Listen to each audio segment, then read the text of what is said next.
血旗为何？看来，愿诸位师叔，手要源源不断。多争取一些时日。叔叔，以天涯拒他心，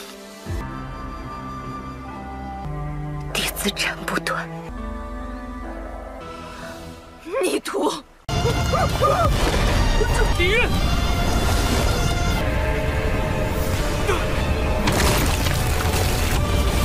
长思其成。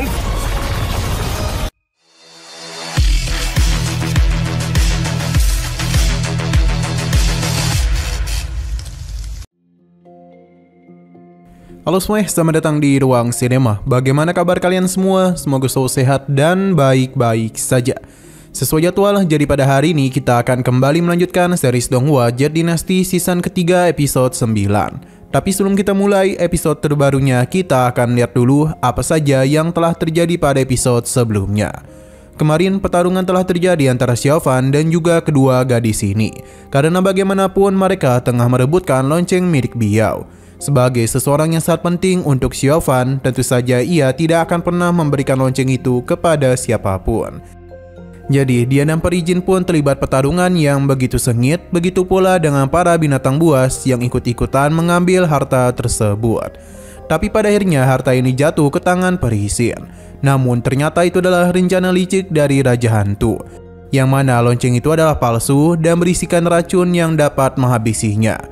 Tidak hanya itu saja, namun Perijin telah melakukan pengkhianatan sendiri kepada ketua sektenya. Pasalnya, dia sudah menyimpan dendam yang begitu besar kepadanya. Sedangkan Xiaofan sendiri memilih untuk tidak pergi dulu sebelum menyelamatkan para bawahannya. Sekarang kita akan melanjutkan episode terbarunya. Pintu yang dibuka oleh Raja Hantu tidak akan dapat bertahan terlalu lama. Setelah semua itu, maka lingkaran sihir ini akan aktif yang membuat kekuatan besar akan keluar. Ini bahkan mampu menghancurkan sekte Wandu dalam satu kali serangan saja. Begitu pula dengan para binatang buas di sini. Xiaofan tidaklah memiliki banyak waktu. Pertarungan harus dirinya selesaikan secepat mungkin. Hanya saja lawannya adalah binatang iblis, sosok yang tidak akan dirinya kalahkan dalam waktu yang cepat. Walaupun begitu, Xiaofan tidak akan menyerah. Dia langsung saja melancarkan penyerangan agar dapat melindungi semua bawahannya. Selain itu, Xiaofan juga meminta mereka untuk berhati-hati karena binatang iblis ini memiliki kekuatan racun yang begitu berbahaya. Mereka harus menggunakan mana demi mencegah asap racun tersebut. Xiaofan meminta mereka untuk melakukan evakuasi, sedangkan dirinya akan berhadapan dengan binatang iblis ini. Ia tahu kalau sosok iblis ini sudah menerima beberapa luka. Namun dia memakan racun yang sebelumnya dia gunakan demi bisa memulihkan dirinya lagi. Xiaofan akhirnya menemukan keunggulan sekaligus kelemahan dari binatang iblis ini, yang mana itu terletak pada matanya. Ia harus melakukan gangguan agar binatang iblis itu tidak dapat memulihkan diri lagi. Pertarungan kembali lagi Xiaofan lakukan. Sedangkan para bawahannya mencoba untuk membantu dengan melancarkan serangan dari jarak jauh. Sayang sekali semua itu masihlah belum cukup. Justru malah mereka yang harus terkena serangan balasan dari binatang iblis. Kekuatan yang dia lancarkan tidaklah main-main. Bahkan Xiaofan kesulitan untuk dapat menahannya. Untung saja Yan Hui memberikan bantuan yang membuat perhatian binatang iblis ini teralihkan. Tapi kini dia malah harus menyerang dirinya. Xiaofan bertindak dengan cepat agar Yan Hui tidak terluka. Selain itu, para bawahannya juga langsung memberikan tekanan kepada binatang iblis, supaya Xiaofan dapat menggunakan serangan pamungkas untuk bisa menghantam mata binatang iblis tersebut. Berkat kerjasama yang apik dan juga kekuatan dari kitab surgawi telah berhasil membantu Xiaofan mengalahkan binatang iblis.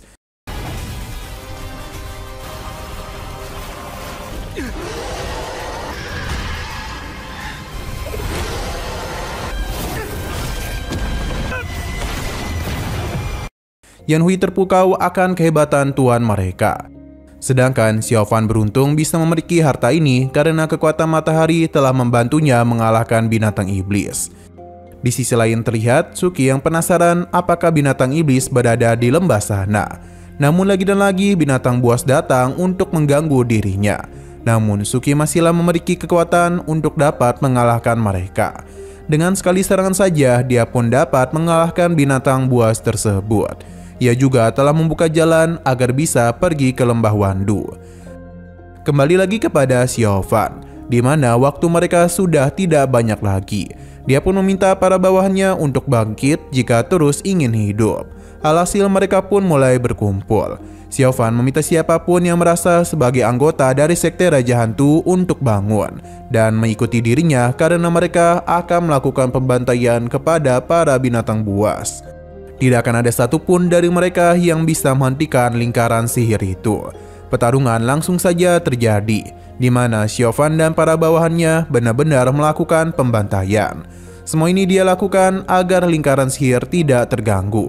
Hanya saja terdapat darah yang tiba-tiba saja terbang, dan ini ternyata merupakan kemunculan dari binatang iblis. Sepertinya kekuatan yang dia miliki jauh lebih mengerikan daripada binatang iblis sebelumnya. Yan Hui benar-benar takut dengan kedatangannya, sedangkan Xiaofan tidak menduga sosok Juyan akan datang kemari. Ini bukanlah binatang iblis sembarangan karena sepertinya memiliki kepintaran yang lebih baik dari para binatang buas lainnya.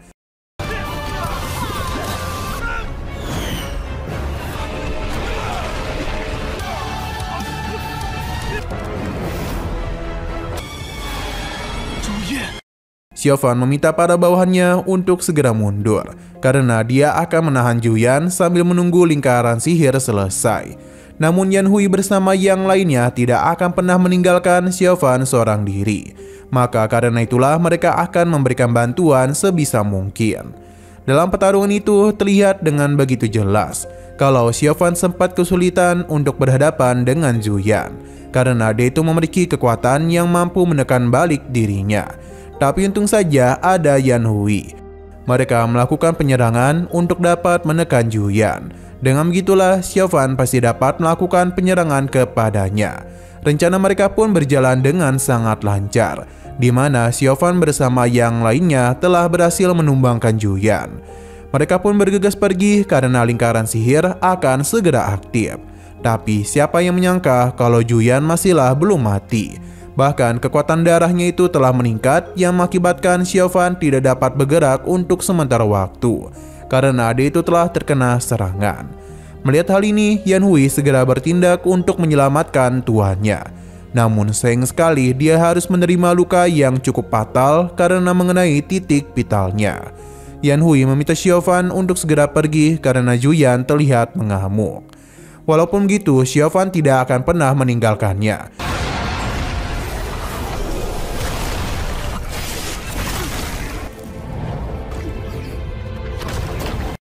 Alhasil masalah pun harus kembali mereka hadapi karena Juyan telah berhasil memblokir jalan keluar. Xiaofan pun memaksakan dirinya dengan menggunakan seluruh kekuatan yang dia miliki. Bahkan amukan Xiaofan juga telah membuahkan hasil karena dia itu telah melukai Juyan. Sayang sekali dia ini juga harus terluka. Nah ternyata Juyan memanfaatkan darah di tempat ini sebagai sesuatu yang bisa memulihkan dirinya. Jadi luka yang tadi seketika saja pulih. Tidak hanya itu saja, Juyan kembali melakukan serangan lagi kepadanya. Untung saja kali ini Xiaofan masihlah dapat menahan hal itu. Ia mengakui kalau dirinya telah kalah sekaligus gagal membawa para bawahannya keluar hidup-hidup. Xiaofan merasa kecewa kepada dirinya sendiri dan dia akan melampiaskan semua itu kepada Juyan karena bagaimanapun dia telah melakukan pembantaian kepada para bawahannya.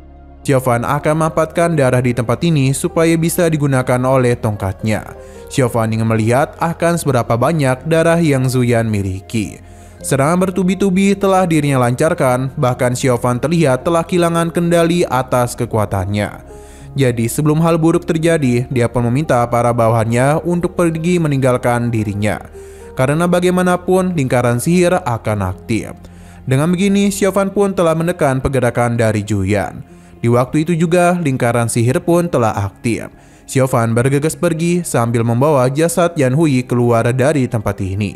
Karena bagaimanapun lingkaran sihir itu akan menghancurkan apapun yang berada di bawahnya. Sayang sekali Xiaofan harus bernasib sial. Karena Juyan berhasil meraih kakinya yang mengakibatkan pergerakannya pun berhenti. Kita tidak tahu apa yang terjadi kepada Xiaofan. Sebab ledakan besar telah tercipta yang mana dampak ledakan itu luar biasa hebat. Bahkan Suki yang berada jauh di luar lembah harus menggunakan pertahanan untuk dapat melindunginya dari semua itu. Entah kenapa dia pun merasakan sakit di hatinya sambil mengkhawatirkan kondisi Xiaofan. Sepertinya dia menduga kalau hal buruk telah terjadi kepada Xiaofan.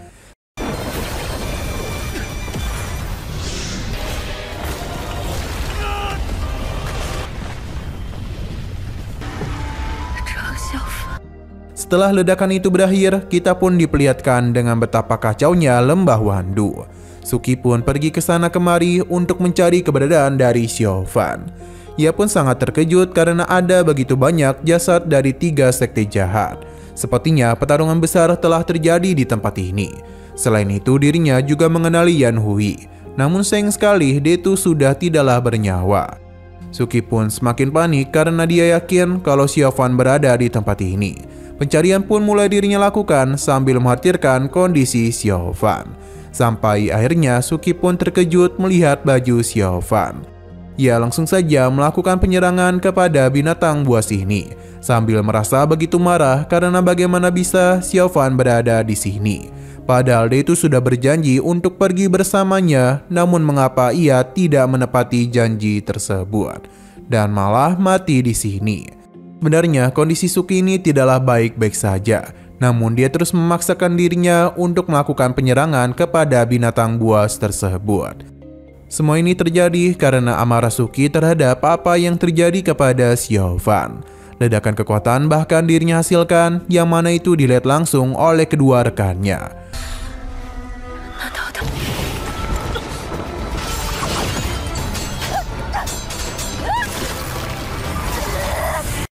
Akibat terus-terusan memaksakan dirinya, Suki pun jatuh pingsan sambil memikirkan Xiaofan. Beberapa hari pun sudah berlalu dan Suki terbangun di sebuah tempat.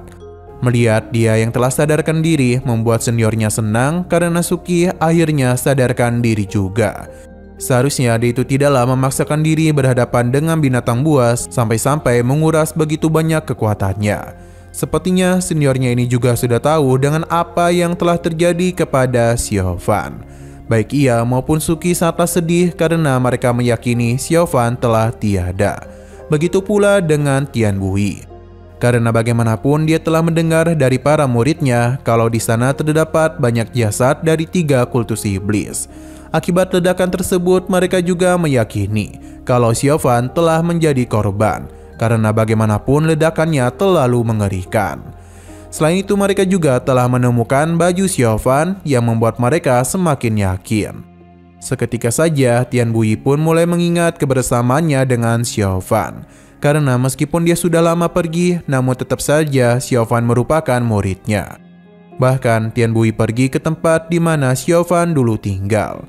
Perasaan sedih teruslah menyelimuti dirinya. Hingga istrinya pun datang untuk menenangkan Tian Bui.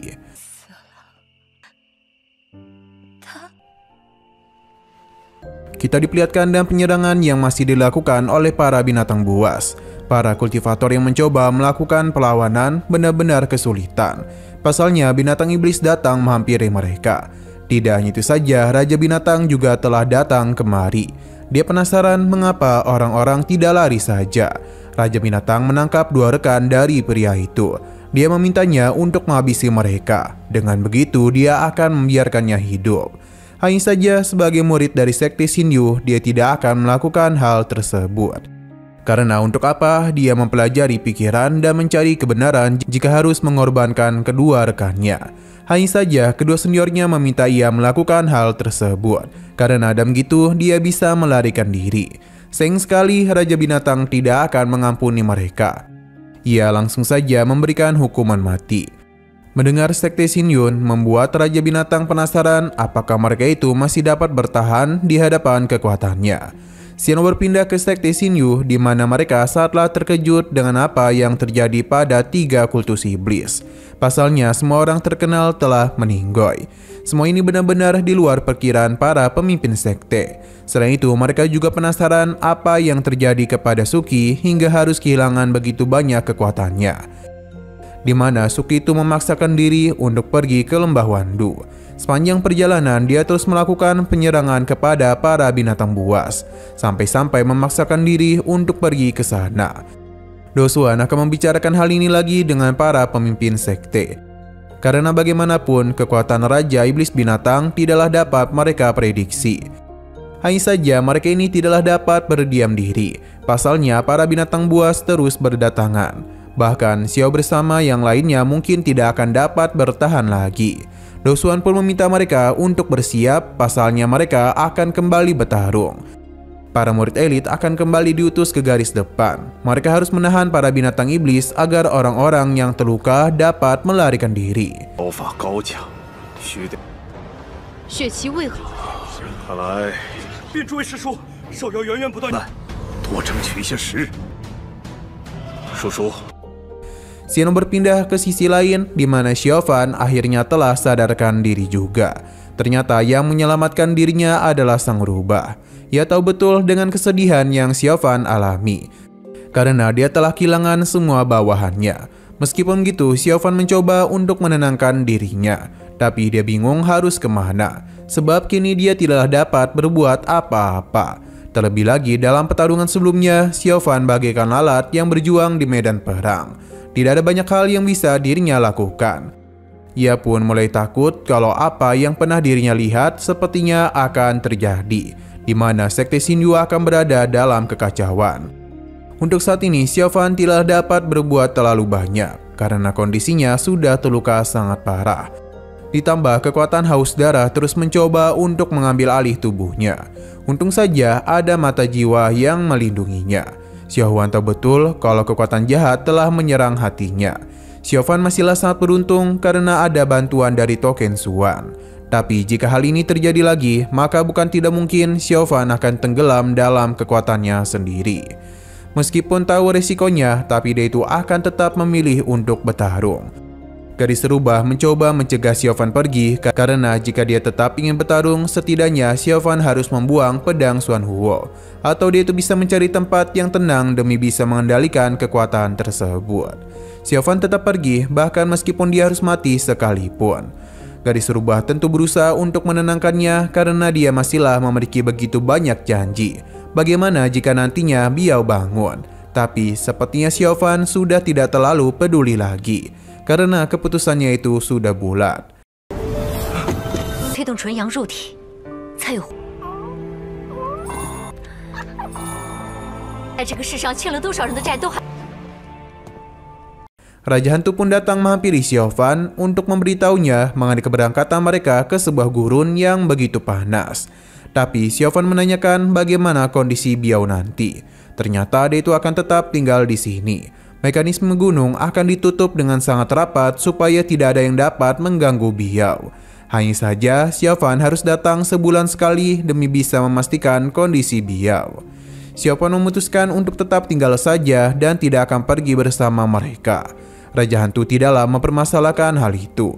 Sedangkan di sisi lain, tepatnya di sisi Suki, dia masihlah kepikiran dengan apa yang terjadi kepada Xiaofan. Meskipun jasadnya masihlah belum ditemukan, tapi Suki merasa kalau dia sudah ditelan oleh binatang iblis. Suki harus berusaha untuk melupakan masalah ini dengan cara berlatih agar kekuatannya bisa kembali pulih. Gurunya sendirilah yang datang untuk melatih Suki, karena dia paham betul dengan kesedihan yang dialami oleh muridnya.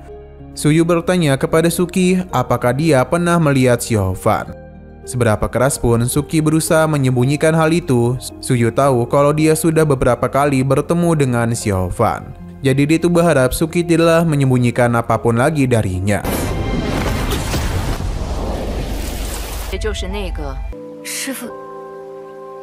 Suki pun meminta maaf karena telah gagal menunaikan ajaran gurunya. Suyu tidaklah marah kepada Suki karena dia hanya menginginkan yang terbaik untuknya. Terlebih lagi dia itu memiliki bakat yang begitu besar, jadi jangan sampai dia sia-siakan. Suki sangatlah berterima kasih kepada gurunya karena sudah sangat membantu dia. Bahkan di saat dirinya hampir kehilangan segalanya, Suyu tetap ada di sampingnya. Jadi Suki pun memohon ampunan sebesarnya. Suyu teruslah memberikan nasihat kepada muridnya dan meminta dia untuk memutuskan hubungan cintanya dengan Xiaofan. Tapi meskipun begitu, Suki masihlah memikirkan Xiaofan. Ia sendiri yang berjanji kepada gurunya, andai saja Xiaofan masih hidup, maka dialah yang akan menghukumnya sendiri. Namun dia tidaklah dapat memenuhi janji kepada gurunya, karena dia itu tidaklah ingin memotong ikatan cinta ini. Pasalnya dia ini benar-benar sangatlah mencintai Xiaofan. Hal itu tentu saja membuat Suyu semakin kesal dan tidak ingin melihat wajah muridnya lagi.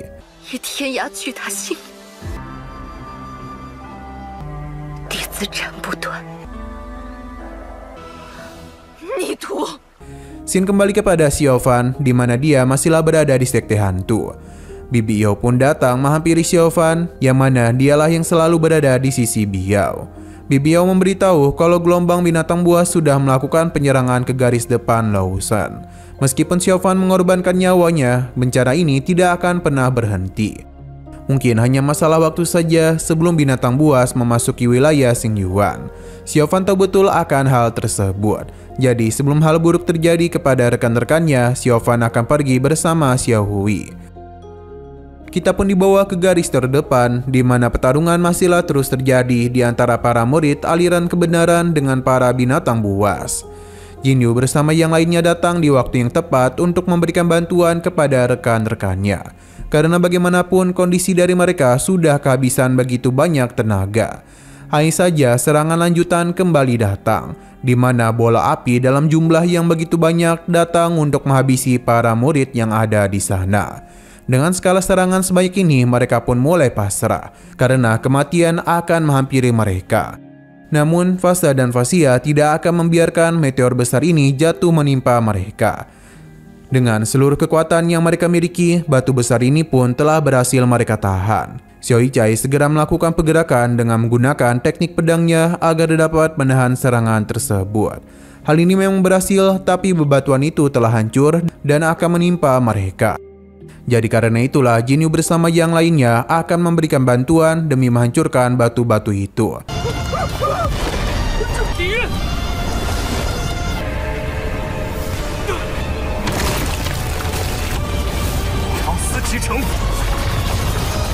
Masalah ini memang sudah selesai. Namun lagi dan lagi masalah baru kembali hadir, di mana sosok binatang iblis muncul dan terus saja melancarkan serangan, yang mana kekuatannya sangatlah mengerikan. Ia dengan begitu mudah berhasil melakukan penyerangan kepada para murid elit. Benteng yang mereka lindungi bahkan tidak dapat dilindungi lagi.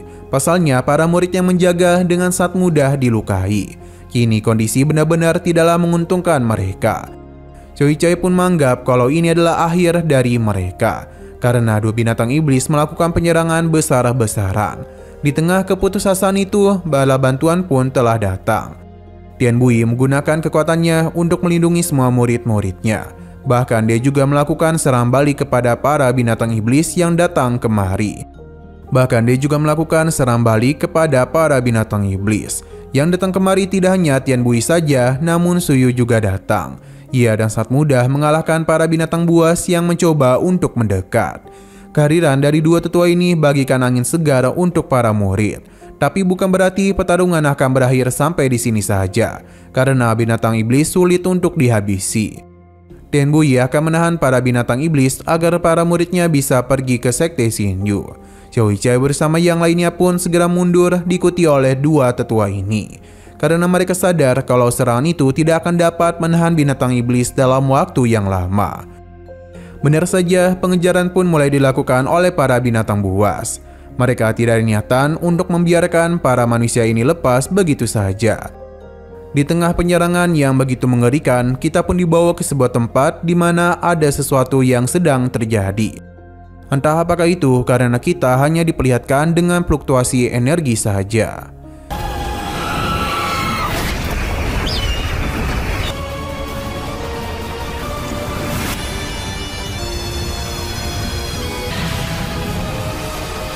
Nah, sayang sekali lagi seru-serunya, episodenya pun harus bersambung dulu.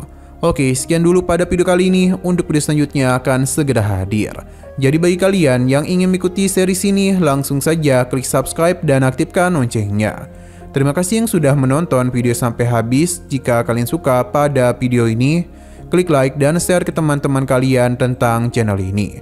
Dan ditunggu aja kelanjutannya. Oke, sampai jumpa di video selanjutnya.